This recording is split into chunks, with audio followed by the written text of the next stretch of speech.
Imagine a world where the lines between reality and fantasy blur, where tales of heroism, love, and adversity transport us to unexplored territory.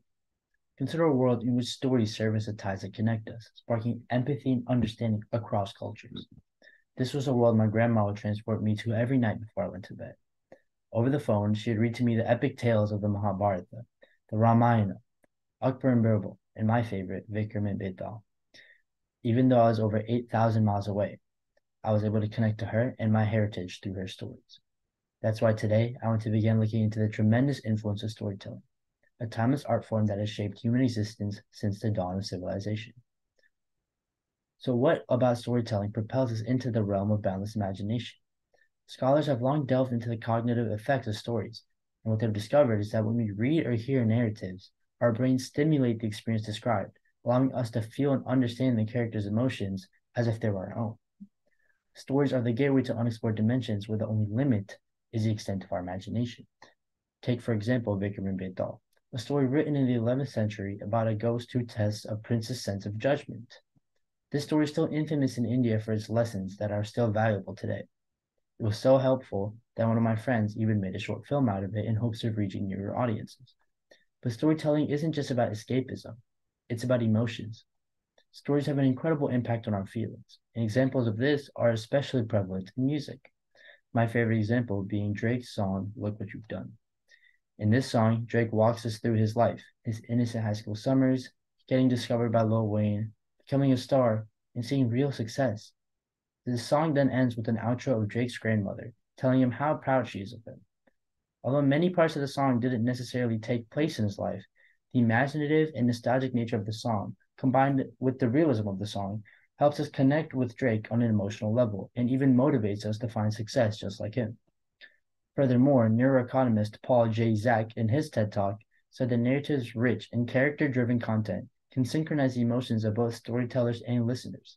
This synchronization releases oxytocin, the love hormone, forging connections long after the story concludes. It's why stories can elicit tears of both sorrow and joy, and why every teen in the 2000s had a crush on Zac Efron.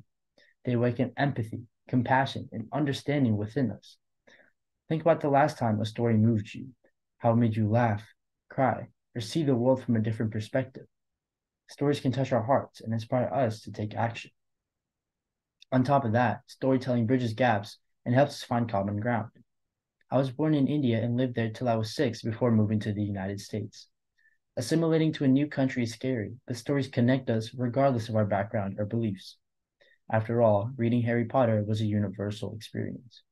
Stories can break down barriers, foster cross-cultural understanding, and ignite dialogue. By sharing stories, we recognize the shared humanity that binds us, reminding us that we're more alike than different. After every workout, I sit in the sauna for about 15 minutes and find many people elder to me, ready to impart their wisdom. Just listening to their stories has helped me find motivation, find inspiration, and create meaningful connections with people who were just strangers to me mere moments ago. When people reminisce and tell their stories, it helps them relive the same experiences and sensations they felt, and it often brings them joy to be able to tell their stories.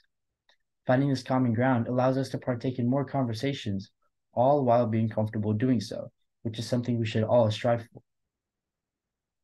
On a personal level, storytelling can be a catalyst for transformation. Our stories shape who we are and who we aspire to be. They provide a platform to share our experiences, confront challenges, and find healing.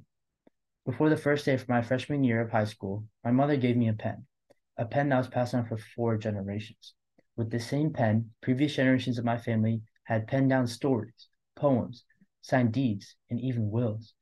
Now I had this pen, and with it, I was tasked to write and share my own stories. Why, you may ask? When we share our stories, we liberate ourselves and inspire others to embrace their narratives and embark on their journeys of self-discovery, something my elders had discovered and something I know all of you have too, such as convincing a friend to start working out or getting someone to quit an addiction. It's fulfilling knowing your stories had an impact on someone. But this is only possible with a strong foundation. Early literacy is essential for reading skills. Exposure to storytelling in childhood enhances language skills, vocabulary, and comprehension. After moving from India to the United States, I wasn't fully literate in any languages, I couldn't read or write my mother tongue Marathi, and I was just learning to understand English. To help me navigate this, my ESL teacher would sit with me once a week and make me read stories with her. Through this commitment, within a year, I was reading books like Geronimo Stilton cover to cover. But unfortunately, many young students now don't have access to these resources. And along with the pandemic, only 1/3 of US fourth graders are proficient readers, posing challenges to their academic and future successes. That's why it's so important to impress storytelling onto young readers. Storytelling is vital in bridging this gap by introducing children to new words and diverse perspectives and fostering curiosity and critical thinking. It also strengthens the bond between adults and children, making learning more enjoyable. Together as storytellers, parents, and educators, we can create a world where every child has access to these captivating stories, igniting a lifelong love for reading and proficiency. Because of storytelling, you can't even tell that English is my second language when I talk. As we end our time together, I'm going to leave you with a challenge and pass on to you my metaphorical pen. Write a story and share it. Embrace the power of your story. If you're struggling with inspiration, just look around you. Write about your most obscure morning routine, a poem about road rage, or a 6-word memoir, a real organization in which you write 6-word memoirs about absolutely anything and share them anywhere you can, either online, in person, through a book, or even in the sauna after a workout, where I got the inspiration for this very TED Talk. Recognize that your voice matters and that your experiences can connect with others in ways you may have never imagined. Listen actively to the stories of others, for in those narratives you will find a richer tapestry of humanity. Thank you.